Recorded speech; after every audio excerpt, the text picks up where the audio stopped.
was blind, but now I can. Yeah, calisthenics number 12. Yeah. Fly robotics. Bifocals, my only purpose is to feed the locals. I'm spreading love when I see you and gotta approach you. I see the goodness in you, I wouldn't John Wick you. I know you hustling for your family just to pay the fiscal. I see the God up in you, He bless your physical. While we navigating problems, the world is abysmal. Skip the one up, let's get it to the center. Your house is big as mine, we can always help each other. Affirmation smother, it ain't even cost me a dime to uplift my brother. It cost me a dime to uplift my brother. That's right. Hello, everybody. Welcome to Vulnerability is the New Sexy. This is the podcast where we have real conversations. We are breaking down barriers when we're exploring the strength and vulnerability, right? I'm Joe Corley. I'm a licensed therapist, mental wellness coach, and I'm an advocate for authentic living. So this is where we talk about, we have tough conversations and we normalize seeking support for brothers, breaking down the stigmas, redefining what it means to be a man, a strong, self-aware man. And we're just showing how powerful vulnerability is. And we're going to do that today with a couple of brothers I got with me. I got my friend up north, the great Dr. Vibe. Welcome to the show, my brother. Glad to have you. Right back at you. Great to be here with great black men, brothers. What is up? My brother, you just heard in that intro, you know, my rapper friend, my friend, my big brother Q. How you doing, my brother? I'm good, man. How y'all doing? Blessed today. All right, new to the show, black male therapist. Like I always say, man, they saying ain't many of us, but less is more, so it's plenty of us. Another black male therapist we added to the situation. My good brother, Dr. Delaney. How you doing, my brother? Good evening. I'm doing great, and thanks for having me on this platform today. Oh man, of course.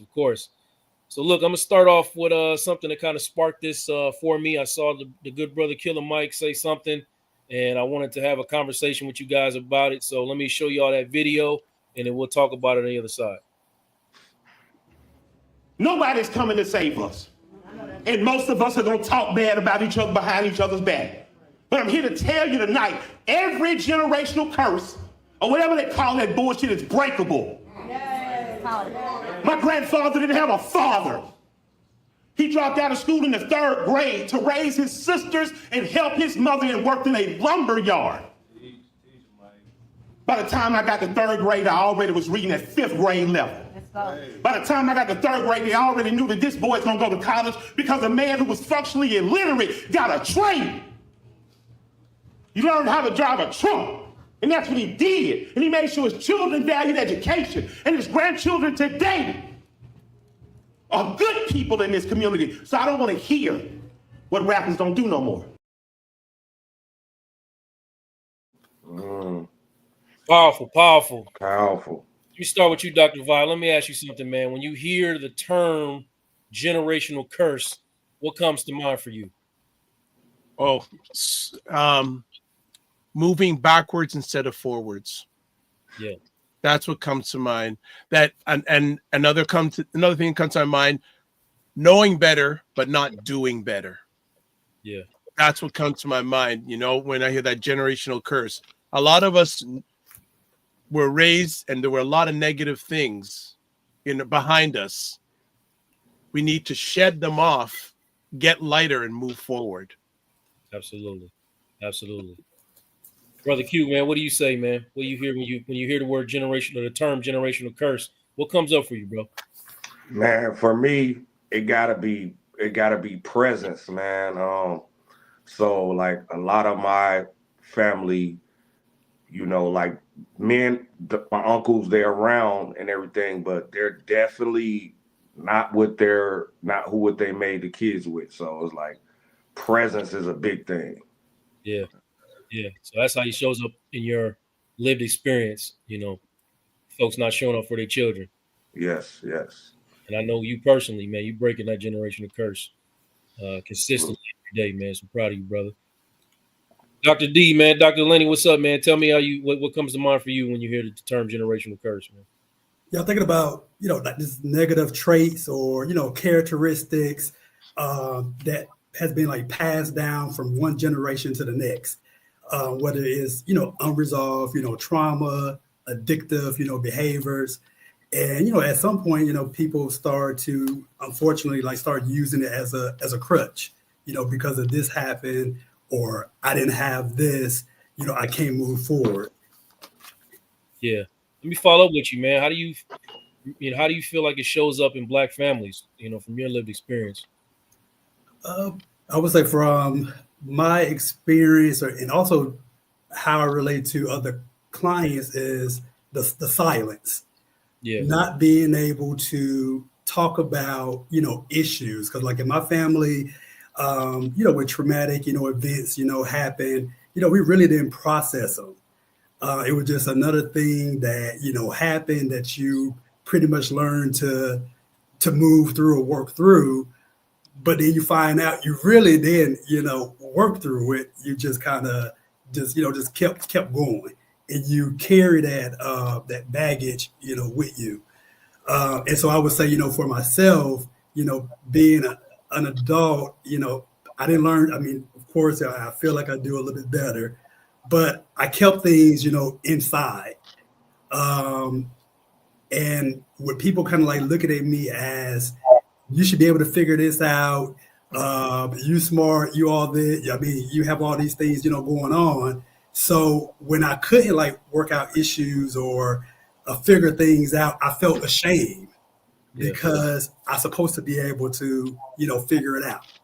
I don't supposed to have, issues, or, struggling with anything like emotional that may be holding me back. Yeah. Yeah. Dr. Joe, can I just add on? Do I have permission to add on to that? Absolutely.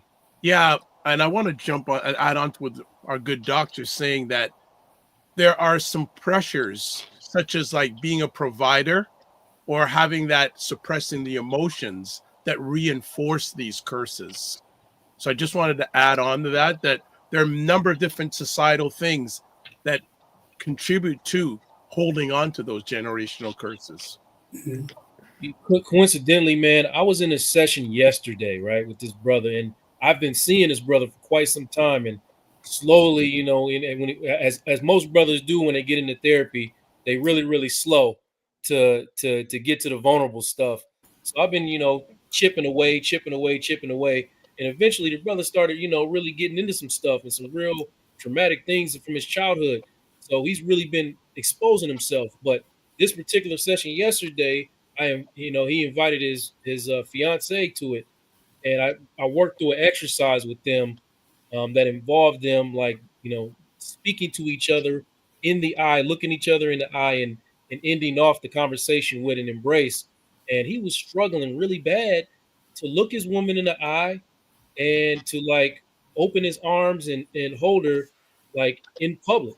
Now, I had to point out to him, I said, brother, you have told me some really intimate details of your life. So for you to be embarrassed about showing this type of affection towards your fiance right in front of me is actually illogical and crazy. And he kind of said, man, he got stuck for him, and he said, man, you're right. And he turned around and opened his arms. So I bring it up to say generational stuff, man. Like obviously this brother's been passed down from generation to generation to be told that you're not supposed to show that type of affection or emotion in front of another man. Yeah. So yeah, I just wanted to bring that out, man. And listen, hey, if you're out there and you're listening, welcome to the show. We're glad to have you. We're talking about generational curses.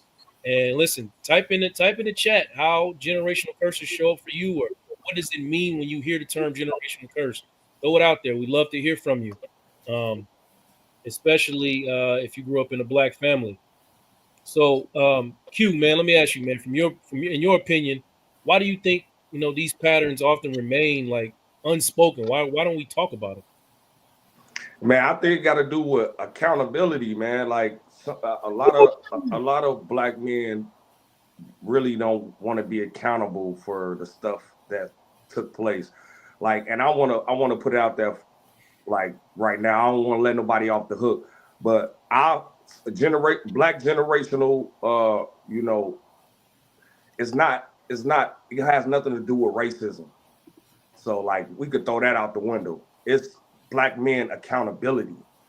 You know, like I was saying, presence and stuff like that. Like it's just being accountable. Like you made a kid, take care of your kids. You know, you made a promise before God to, your vows and to get married. Yeah, honor that. You don't gotta have 80 women, 30 women. Like it's accountability. So that's what I feel like, man. Yeah, I'm gonna push back a little bit because that display of masculinity, man. Dr. Lane, you got something you're gonna see. Go ahead, man. I know you're gonna go into it too. Go ahead, brother. Well, I just, one, I want to agree. I agree with Quinn when he said about the accountability. That is, very, very important. I think like we can't like blame like other races for our own accountability, but we do have to, we can't ignore the systemic like racism that has, a lot to do with like generational, curses. Because you think about, some of the things with Black fathers, you're not being in a home. Then we have to look at the criminal justice system. How you have more African American men like going to jail, for the same crimes that white men do. Or you think about the inequities when it comes to unemployment. So all of those things you think about as we're talking about men. And let's think about the inequity and unemployment, not having like fair housing. Not that it's an excuse, but it does plays on a person like mental, like capacity. If you're not able to, provide from your family, how do you feel as a man when you can't support your family? When people don't know how to deal with those type of feelings or those type of emotions, sometimes they will avoid those, situations, and they run from those situations, abandon their families. And that kind of thinking or behavior, get passed down when it's not addressed. Yeah, Absolutely. If you're not addressing the fact that, what comes with accountability and where it stems from, like Dr. D said, man, like it's so ancient, brother. Like it's so ancient. Like if you spin a record of Black life and drop the needle anywhere, you're gonna land on somewhere where the agenda is to remove the Black man from the household and convince him that he doesn't need to take accountability for what. But absolutely, it starts with accountability. We should be taking accountability for our lack of anything, or the way that we're showing up and presenting ourselves in the family, in the home, or in the community altogether. You know what I mean? Yeah, and I feel like that's how you break the curses, like by taking accountability. Like systemically, yes, we have been downplayed, but it's a lot that we have gained from a lot of that. Excuse me, a lot that we have gained from a lot of that. And pushing forward to break those curses, I think accountability is like the main thing that we need to do. Absolutely. Daniel, yes, it is on YouTube, brother. You can go find it. Just type in "Vulnerability is the New Sexy" and type in "Generation" or something like that. It should pop up. Go to the Boss Network, if you know where that is, and you'll find it there. Thank you for watching, brother. I'm happy to have you in the room tonight. Dr. Vibe, man, let me ask you, man, how do you think like the societal expectations, come on now, impact Black men's roles and expectations, brother? How does it impact us? Is this the question for the rest of the show or just for a few seconds? Just take a few seconds, man. Okay. Well, society still, in most cases, expects the man to be the leader. Okay. And as we've discussed a little bit already, we as Black men, we're already way behind for a number of reasons. Some of it our fault, some of it is not our fault. And I compare it to you're in the middle of the ocean and you have no life preserver. You're paddling.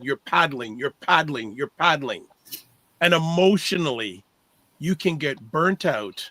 And for a lot of men, the easiest thing is to quit, whether it's quit being the family, quit going out there. They just quit. Yeah. So they feel that all these curses, there's no one there to help me. When I ask for help, it's not there. They're just a number of things, not making excuses. This is reality. Yeah. Yeah. For sure. Yeah. This is reality. I'm not making excuses, but this is reality. And just out of time, it's just so easy for so many Black men to quit. And I understand it. But we just got to keep on going. So societal wise, that's a whole other show in itself, but that's just maybe a 45-second response. Yeah. And hey, if you felt the burnout out there and you in the chat, just type yes, sir, in the chat. That's all I want from you. If you felt that burnout before and it's gotten rough on you, feel like you wanted to give up, just type yes, sir, in the chat, man. Well, can I just add something really quick too, Joe? Absolutely. I was talking to a brother who him and I have been close for 30 years. And we just recently had a conversation. I said, how are your holidays? He said, Dr. Vibe, they weren't good. And I think I mentioned this to you already. And I said, why? He said he spoke to 5 close Black men that have just quit. Whether it's generational stuff that's been going on, they've just quit. Yeah. And there's a lot we're expected to do that we don't have the answers to everything. Yeah. Right. But Right. we as men, rightly or wrongly, are expected to have the answers for everything. Right. And can I add something to that? Just like because I just recently had a conversation with one of my close friends, and they asked me, because I see so many clients a week and do other things, and he asked me, are you burned out? And my quick response was, no, I'm good, because it's just like I have, we have that innate just kind of responsibility or reaction to say that we are okay, because we don't want to say that we're tired or that we're weak. And for some reason I did not want to admit that I was like getting close to burnout, and I had to like go back and immediately just kind of retract that statement and allow myself to say, yeah, I am having a little burnout. Yeah, exactly, brother. And I think like when we can't like acknowledge that, then you just keep going till you just kind of, I guess what the young folks say, like, crash out or, burn out, not being able to acknowledge just kind of like, where you are, mentally, physically, or if you need help. Yeah. That's what we're working on, man. That's why honestly, why we present right now. That's why I'm present right now to help brothers just open up and say, I need help. I'm not okay. And try to break some of these generational curses, because one of the big generational curses that we pass down is that ability is somehow a hit against your masculinity. Meanwhile, you crashing out, you burning out, and you can't figure out why. And what does it manifest itself as? Anger. What do you become? You either, like Q say, abandon your responsibilities and you lack accountability, or you you're present, but you become an abuser or abusive. And that's not everybody. Some brothers know how to manage themselves, and just it's a lot of brothers who don't. And those are the kind of brothers that I'm seeing on a regular that are happy and free to be unlocking something from themselves, man. It's a beautiful, it's at least once a week, I swear to you, once a week. I don't know how often it's happened for you, Dr. Delaney, but once a week, one of these brothers is like overcoming or coming out on the other side and like, man, I really been doing this wrong the whole time. Yeah. And I'm glad that you brought that up about the, anger or, being abusive, because, when you first start like sessions, especially like with, Black males, and I would say males in general, but we're talking about Black males today, is that you always hear that, I was told not to, show, emotion. And I'm like, well, did you just tell me you knocked down a chair the other day? And it's emotions. Just because you're not crying, it doesn't mean that, your emotions are not manifesting, in some type of way. And I think that's what a lot of men think about being emotional, is the crying aspect and ignoring like the yelling, the throwing things, becoming abusive. All that is, a negative way of expressing emotions. Oh man, you said so. I honestly, as much as I know that, I've never actually said it out loud, man, and really processed the fact that they say I can't show emotions, but ignore all the negative emotions that they're showing by throwing chairs and showing up angry. That's a good one, brother. I'm not gonna lie. I'm gonna be using that one, man. I see this right here. People smell vulnerability as a weakness and prey on it. And you know what, man? I hear you. I hear you, brother Mike. And I'm gonna push back just a little bit to say that if you are showing vulnerability in a real way, you can't be preyed upon, because the things that you would consider yourself embarrassed about won't embarrass you. Right. I struggle with this or I struggle with that. I sometimes feel like I'm an inadequate father or an inadequate husband. I can't forgive myself for me stepping out or cheating. And these are all things that, man, if you really say out loud, you can't be preyed upon for it. You just can't be. What you think, Q? Man, I agree. I totally agree with you. Like good brother Dr. Vibe said, I was talking to one of my friends today, actually, and he was expressing to me how he felt burnt out with his marriage, and he was like, how do you do it? And I'm like, no, bro, I be having my days too. You know what I'm saying? Like, wife's probably mad at me at this moment. Like, so it's a choice that you have to, want to fix things and, want to be happy. Like, it's just a choice you make. And being vulnerable is a choice. Like, if you choose to be vulnerable, like you said, you cannot be preyed upon, because I chose that. And, I made that known. So to me, it's not a weakness, because I have already told you. So it's nothing you can't say to, back me down from that. Yeah. Mm-hmm. So you call me, you call me an ignorant bastard or whatever. Yeah, I already said that. What I did was ignorant. I'm already admitting to that. So how do we fix it? For sure, man. You want to add to that, Dr. D? Well, I wanted to say, I also, agree with what, Mike was saying about how, people prey on weakness. But we talked about being like vulnerable, like with that. I'm thinking about being vulnerable, like this kind of with people you are, close to, and your family, like your friends, they owe you that safe space to be vulnerable, to be vulnerable with. And if, you're not, getting it, they're not providing that, from you, then you need to assess like your circle. Yes, 100%. If you can't be vulnerable with the people you're around, then you need to question with the circle that you're in. 100%, man. I mean, that goes without saying. I should say that though, because you're right, Dr. Say that because you can't be preyed upon by the people who love you. Right? Facts. That's Facts. it. You can, but you should be. Right. You should. Yeah, there you go. Listen, I want to spend some time talking about what our responsibility is to, the next generation, especially our own children, to show up well for our, when I show up, what I mean by show up well, I mean our responsibility to show our children or the next generation of children how well we should be treating the women or our partners that we're with. All right. So I want to show this video real quick, and then I'm gonna talk about it on the other side, man. Yeah, I need to talk to you about something. I used to grow up and want to be like you. That makes sense. And now I don't. What you mean you don't want to be like me? Who you want to be like? You're an awesome dad. You give me everything I want, but you don't know how to treat women. You're the only one in this family. You never want to hold your girlfriend's hand or walk with her or take her on a date.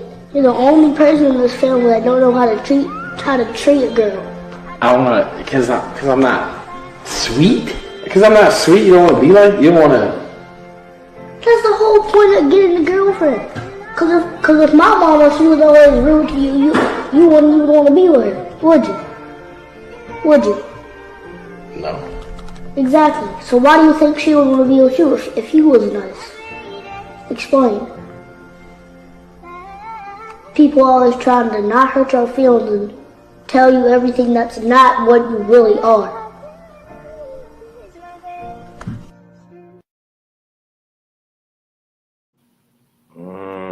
In a minute, man, but I want to start with Q because I know he's raising 4 boys and he's in the home with their mother.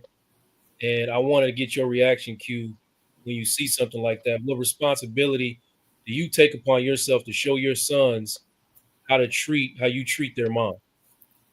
Man, I'm not gonna lie. I take it one situation at a time because I think and it's 3 boys, Joe. Come on, man, 3, not 4.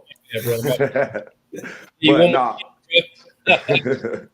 but I take it one situation at a time and try to make sure I use that as a learning experience. And when I mess up on my side with my wife, I make sure to let them know, like, this is why she's upset about what I did. And if you can, take these steps to, make sure that doesn't happen. And I think dude took what was coming from his son very well. Like, I don't know, I would have bugged up on my son, like, what you talking about? But that's a part of the vulnerability thing. Like, you gotta intake some of that so you know how to make changes. So, like, I'm very open with my 3 boys. Like, they literally could open up to me about anything, like, and we have that safe space in here, me and my wife, for them.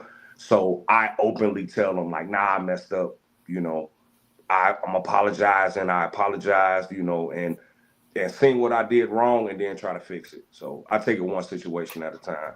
Yes, sir. Dr. Vibe, man, you want to add anything to that, brother? Yeah, I think that's really good. I think being vulnerable with the ones you love, no matter what age they're at, is critical, especially with younger people, because they're always watching us. Yeah. When we don't think they're watching us, they're watching us. And if you mess up, I'm going to say, for the future of your family, when you're gone, you want to show what you've done wrong and admit it to them. Yes. And say that was wrong. Because remember, every child that's in your house is probably going to outlive you. Yeah. So you want to set the foundation for them to be great human beings, great Black human beings going forward. And if you're with a partner, you want to show that, be open with them. You have to be open with them, because if they're getting the wrong message, they're already getting enough wrong messages out there. But if it's coming from the home first, there could be some real challenges there. So I think it's really, really important that, especially because a lot of times we weren't raised that way and things have changed. Yeah. So we have to adopt with the change and flow of the times. For sure. Oh yeah, my mom and my stepdad, just to interject real quick. My mom, my stepdad, they got into something and anybody said something, it was, hey, stay out of grown folks' business. Like, It wasn't no explaining. Yeah. Yeah. Exactly. Man, listen, I watched, like I said, man, I'm very open about this, man. I watched my stepfather consistently beat my mother in her face, and sometimes bloody and black and blue, and never once, and he's still living today, has he ever explained any of that or try to have a conversation about any of it. Wow. No, So, I mean, I actually spent a lot of my time, and this is not, I don't think this is necessarily the healthiest way, but I just spent a lot of my time trying to be the opposite of that. There you go. And, but even still, I still don't understand. I still don't know if that's the healthiest way, but let me ask you, Dr. D, if that guy comes in your office, he sits down with you and says, my son says, I don't know how to treat women. He doesn't want to be like me. Where do you start with him? Well, yeah, I first asked him, why do you think, he, felt that way? And asked him, how do he feel like he's showing up, to his son? One of the things I heard him say, he was like, what? Because, I'm not sweet. You don't want to be not like me because I'm not sweet. Right. And really, work with defining, that term to him, being sweet, being nice, to, his wife, doing romantic things. Like, what does that mean, to him? Yeah. And, working with him and maybe like changing, his perspective, regarding that. Because it's often, this could be him, the way that because like his son said, like, you provide, everything, for me. So his way to show love, could be, making sure like the bills are paid, making sure, they have like the material, things and stuff like that they want, but missing that other, piece. And that could have been another part of that generational curse or what he had been taught or saw or seen. Yeah. No, that I'm glad you caught that barb right there about why, because I'm not sweet, man. That is absolutely some stuff that's got passed down. And that makes me want to ask y'all a question, man. When you think about some of the things that you've had to unlearn, what is like one of the most ridiculous, illogical things that you grew up thinking and understanding that you had to unlearn in your adult life? I'm gonna start with you, Q. What do you? Man, I say this all the time. Like, my friends, they come to me for advice because we've probably been married longer than a lot of people. Being tough with your wife, like, you don't have to be tough with her. Like, you can chill out. You know what I'm saying? You don't always got to be, this aggressive person, or like dude was saying, you ain't always got to be, not sweet. Like, you rude. You can be sweet. Like with me and my wife, like, sometimes I overshare because I feel like I'm so self-aware of the things I don't want to happen in my marriage and as in fatherhood, that I overshare. So I've learned I'm trying to learn how to not overshare. But yeah, like, that's one of the things. Like, oh, you tough with your wife, or you keep her out of your emotions, period.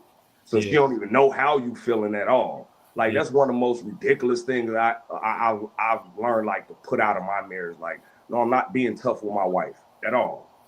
Yeah. No mind reading. That's one of my rules when I do couples, man. Ain't no such thing as mind reading. No. He should know. No, sis, you got to tell him. She should know. Nah, bro, you got to tell her, or we're not gonna get nowhere. Right. Dr. Vibe, man, what about you, man? What's something you had to unlearn, man? Well, this is a personal story.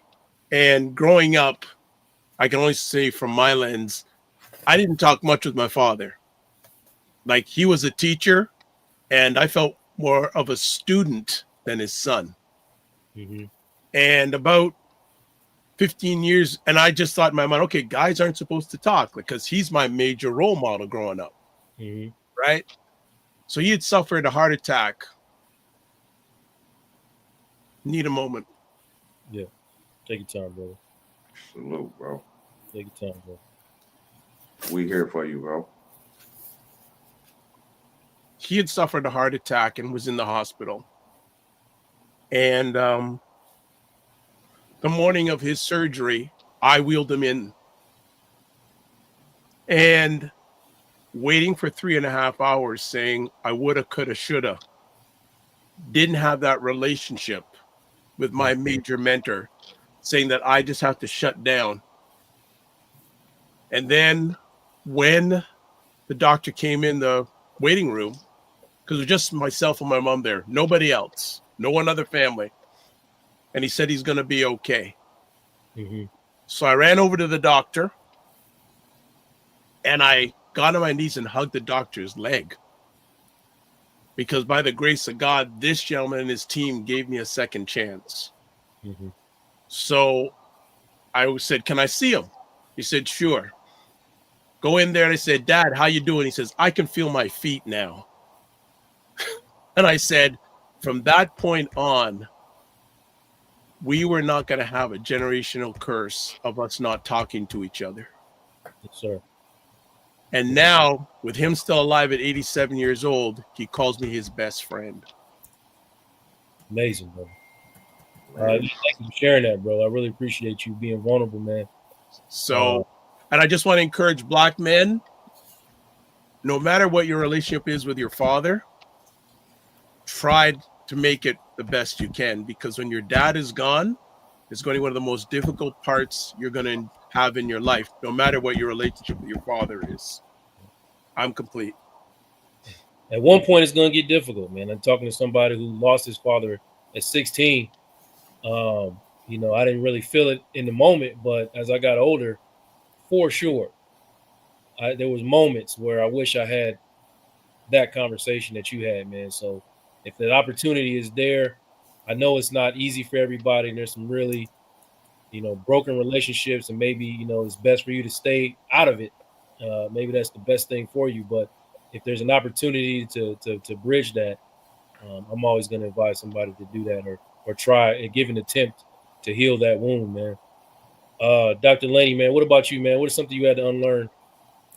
Well, I had to learn to be like more sensitive and like more respectful for like the space that, you know, some people are in, because of, you know, some of the things that, you know, I experienced, you know, growing up, just kind of, you know, like you, witnessed domestic, you know, violence, and, you know, suffer, you know, physical abuse. So when I hear, you know, when I heard other people complaining about other things that I felt was less than, you know, what I experienced, I would be like, okay, so that's what you're crying about.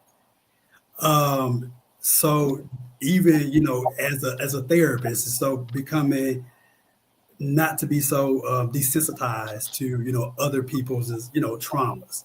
Yes, sir. Yes, sir. That's big. Yeah, man, it's huge, man. That's huge. Real strong. I always tell people, man, like, you know, I only had, you know, my father pretty much disappeared when I was 5. And then when my mother died at 15, he reappeared in my life. And then he died like less than a year later when I was 16. So I only really got that year with my father. And there's a couple little things that he said at that time. And one of the things that he said to me that I remember is crazy. My memory's terrible, but these little gems that he leaves you, well, I thought it was a gem at the time. The brother said, man, it's a 10-to-1 ratio with these women out here. And I'm really mad because it's somebody out there with 3 of my hoses. I can only find 7 of them. That's what he gave me, bro. That's what he gave me. That's wow. I gotta get to work.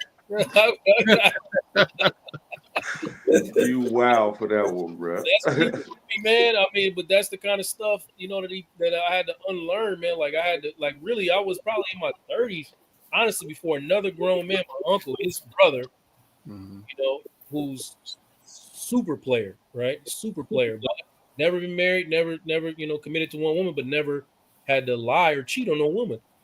And he looked at me and said, man, what you got going with your wife is a beautiful thing, man. You should definitely honor and cherish and protect. I was in my 30s before a grown man that I respected told me that, man. And it really shook me, man. It really shook me because I was fighting the thought that what I was doing wasn't cool. Trying to be with this one woman, because I'm like, damn, it's 9 of them out there that I gotta go corral some kind of way. You know, I gotta go find this other 9 to get it right. But no, man, I appreciate y'all brothers being vulnerable, man. I wanna show another video, man, and then lean into something else right after this. But I'm gonna play this video and then we'll talk about it on the other side. How do you commit to breaking that cycle to ensure, you know, your kids don't have to follow in those same footsteps? Let me read something to you real quick. It mean a lot to me. Man, I ain't trying to cry, but it say break generational curses. Quit yelling at your kids before they go to bed and expect them to sleep well. Quit yelling at your kids in the morning right after they wake up before school and expect them to have a good day. You set the tone for your children. You set the tone for your voice. They will always remember in their heads. You become the inner voice. Don't be the inner critic. Speak life. Speak love, speak bravery, kindness and hope. Speak wisdom and truth. Most of all, listen to your children. I never had none of that. I get that to mine. And that's my number one priority. I follow that. That's how I break it. And I do it, I live it. I live it. You know, that narrative shit. That's what they never wanted to pick up.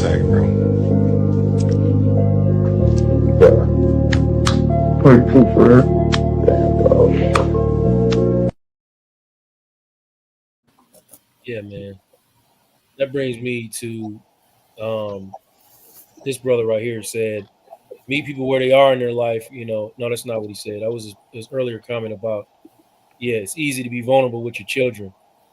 And I want to say, man, I'm gonna throw this to you, Dr. Laney. Well, my experience, defensiveness in black men shows up often when it comes to your children. Like when I get a client in my room and he starts talking about the way his kids talk to me, almost always leads with defensiveness. So, I mean, what's been your experience, Dr. Laney? First of all, I do want to acknowledge that's my brother who, made that comment. That's why. All right, what's up, bro? So, one of the things that I do, want to acknowledge this with, my clients is that they can see themselves as kind of like in like their like children. And so sometimes they're working like so hard, not to be like the father that, they had, that, when one of their children, may say something about, about them, they listen because they want to try to correct, like those, behaviors. I think like sometimes the defensiveness also comes to play when I see with clients is that sometimes you don't want to admit that you made a mistake. When you're so focused on being like a good parent, being a good father, you think that's what you're doing. But when somebody else, bring that attention, and I don't think it comes out of stubbornness, but you pride yourself on being like a good parent. And so you don't want to, be told otherwise is where the defensiveness will come up. Yeah, 100%, man. I have sessions where brother comes in and we start talking or the child or the wife starts talking, and like 20 minutes, this probably happened to me this week, about 10, 15 minutes in, he was like, oh, I didn't know it was Bash so-and-so day. I didn't know it was Bash me day. We can't get to the healing unless we talk about the hurt. You know what I mean? So we're gonna have opportunities for you to say how you feel about certain things, but it's like these people are just talking about how they feel, and you feel attacked, most likely because you believe some of what they're saying is the truth. Mm-hmm. That's where your defensiveness has come from. I always tell people when somebody's getting defensiveness, more than likely when they're getting defensive, that person believes part of whatever it is that they're being defensive about. So they say a hit dog or holler. You know what I mean? Right. Dr. Vi, man, what came up for you watching that video, brother? Some of it personal because I experienced some of that. Right? You finna start crying again? No, not no. But that is another generational curse. Yes, for sure. For sure. Right? How many of our male role models you never saw cry? Oh yeah, 100%. Right? Yeah. So for me, there's just so many emotions going on in my heart right now in regards to this conversation, and seeing that, I'm sure many black men can relate to what that gentleman was saying in that video. Yeah. Oh yeah. But the important thing was there was another black man there to hug him. Yeah, that was deep. Hey, right? Well, I say it don't make you less of a man to say I love you. Exactly. Like, he was accepted in the present right then and there.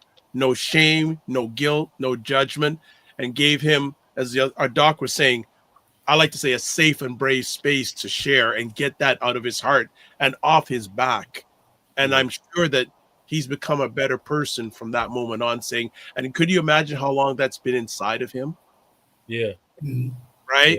Yeah. That generational curse has been inside of him, and he got a chance to release, almost like being a slave. Right. He was able to break those chains. 100%. Yeah. Q, man, how speaking on what Dr. Vibe is saying, man, about that male embrace, man, and don't make you less of a man and say I love you and all of that. When we talking about unlearning some of these generational curses, man, how important is it to be involved or embedded in a community of Black men? How important is that for Black men?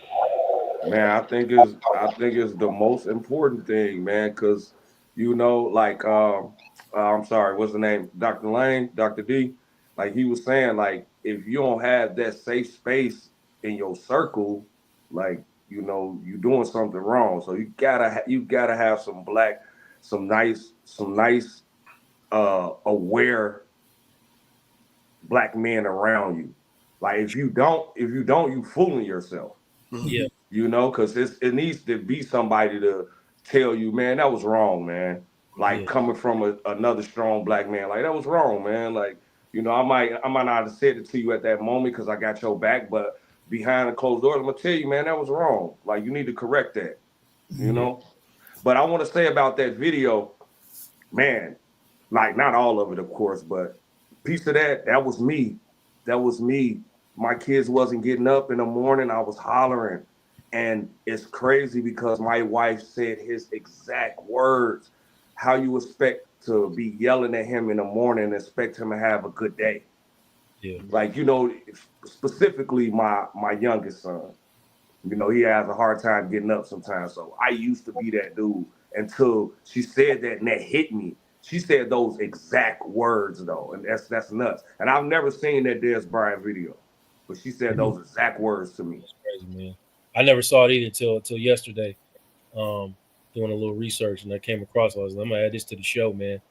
But yeah, me too as a father, man. I had to unlearn some of that stuff too, because I was consistently getting yelled at for stuff that really wasn't, yellable offenses. If you ask me, it could have been solved through other means, you know what I mean? But I had to learn again to what do I need from my sons? What do I need? All right, what is the end result? What do I need? And let me talk and communicate what it is that I need and how what they're doing makes me feel. If it makes me feel away, man, I have the right to say that to my child. Like, man, when you're not doing this, man, son, I get scared, bro. I don't really, I fear for your everyday existence. I fear for it. I want you to come out on the other side of this thing as the best man possible. And when you're not showing 24/7 exemplary, manhood, I start to take it personal, which is a me problem. But I'm just letting you know that's where it's coming from. It's a me problem, but I'm scared. And we have conversations like that, man, all the time. Me and my sons, for sure. I want to show y'all one more thing, man, that came across, man. I want to get y'all opinion on what this brother's saying. I just learned this, so y'all bear with me. I just learned this at the beginning of the show, how to share my screen. So let me get to it.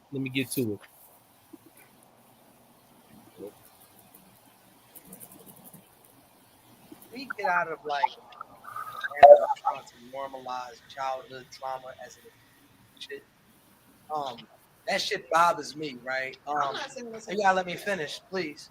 But that shit bothers me, the childhood trauma as an excuse or as a way to play victim, right? Because my thing is this, right? I'm a grown ass man in every capacity, and I say I'm grown because I own my house, I own my cars, I got all my own shit. You can't be grown without your own shit, right? I was a kid once. I watched my mom get shot in front of me. I was in a house full of crack addiction. I was child abused. I was all of that shit, right? But I became a man because life made me become a man quick. And I feel like we just like to give people this safe space with this childhood trauma shit because it's like, well, my dad didn't buy me the toy truck I wanted when I was 6, and that's why I cheat on women. Why doesn't childhood trauma ever affect you when it's shit that you want to do? Childhood trauma didn't stop you from getting a job. Childhood trauma didn't stop you from pursuing that woman that you wanted. Childhood trauma didn't stop you from pursuing those dreams you wanted. Childhood traumas didn't stop you from running the streets. So how the fuck would childhood trauma stop you from loving me right? I grew up in one of the brokest homes ever, but it's a conscious decision that we make as human beings, and we always give people a safe space. Oh, because when I was 17, when I was in college, the bull grabbed.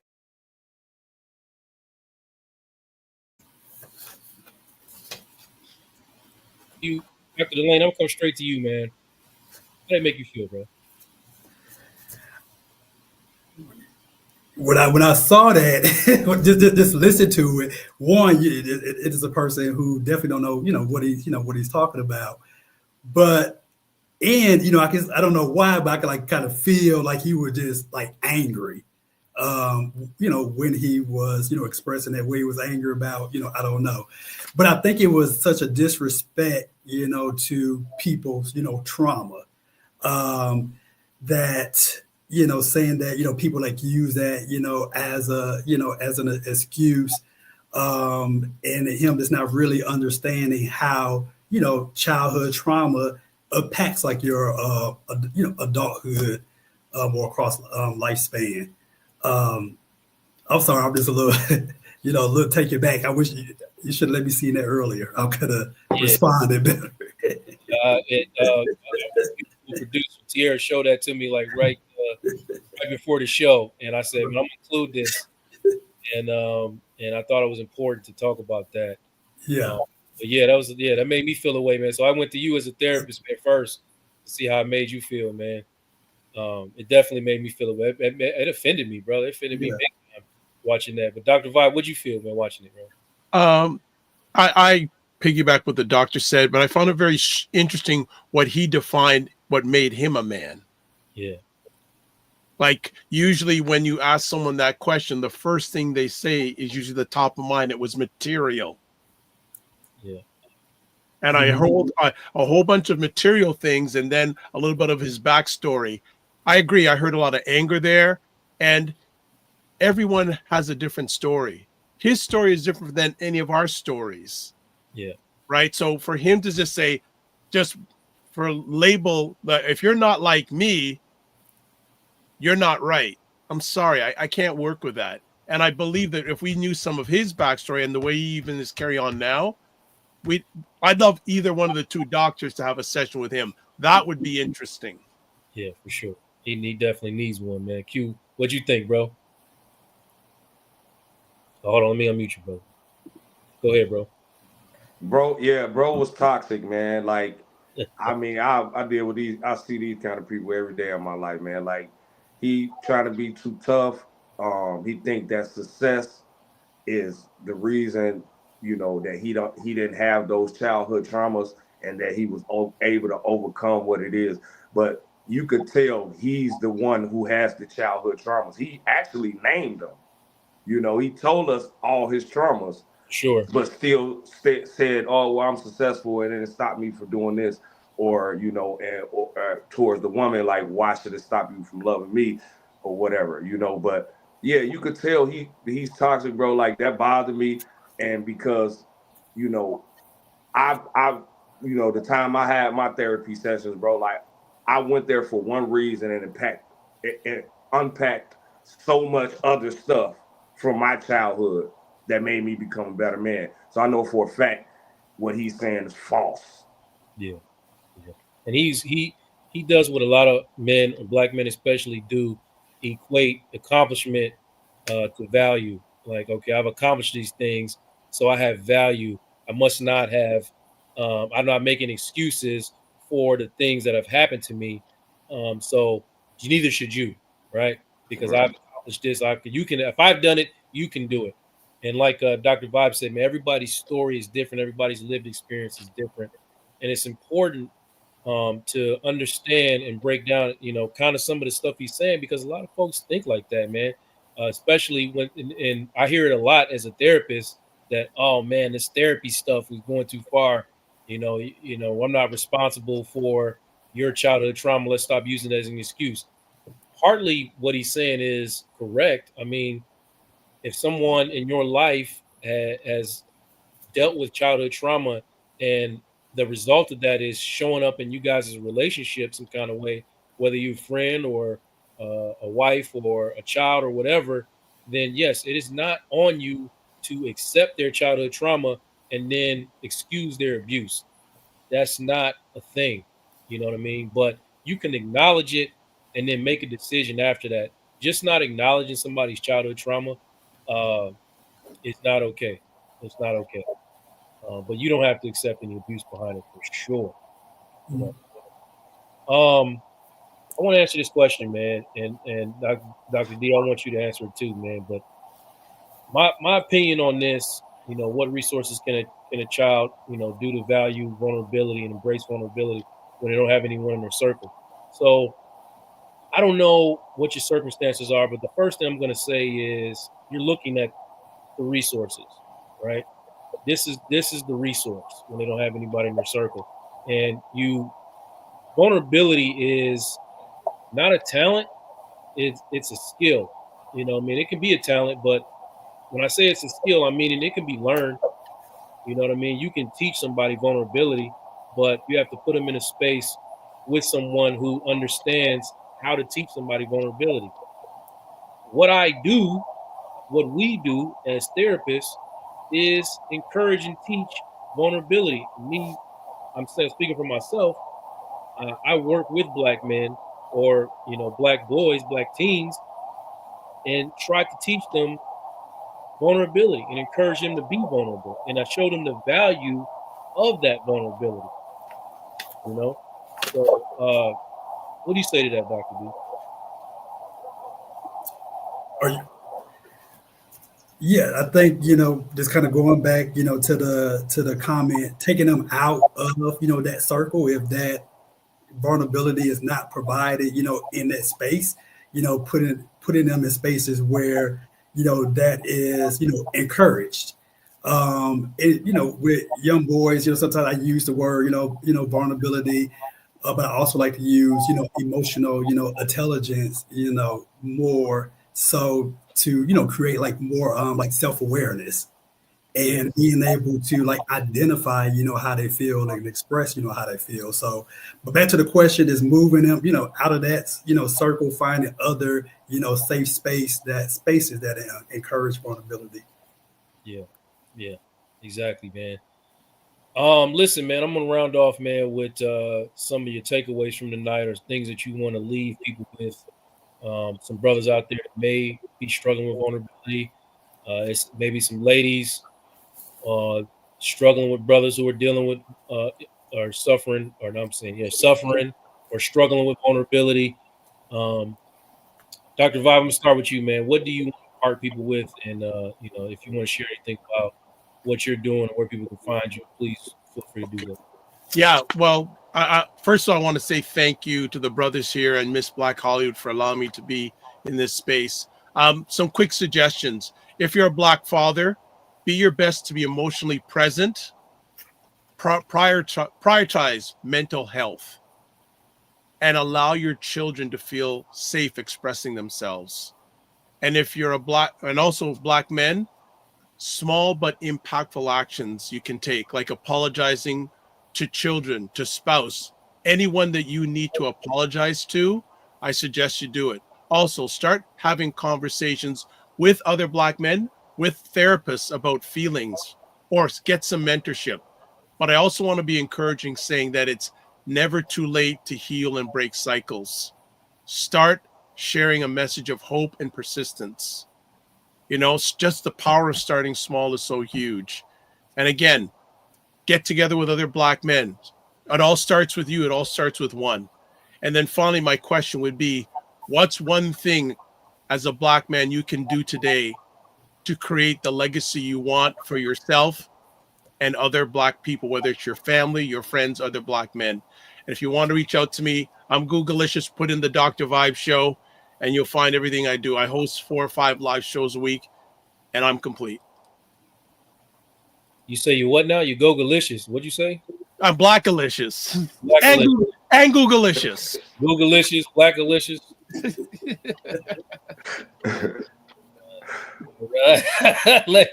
let me not be toxic like bro, man. Hey, Q, man, what's up? What you got for the people, man? Man, I started it with, I'm gonna end it with it too, man. Like accountability, like be accountable. It's okay to share, you know, take heed and telling, you know, somebody that you're sorry. Like, man, I messed up. You know, it's not making you look weak. You know, a little vulnerability go a long way. You know, so accountability, man. Always be accountable, and don't think you weak for being accountable. Yes, sir. Dr. D, man, leave us with Q. You know, you got anything to promote, brother?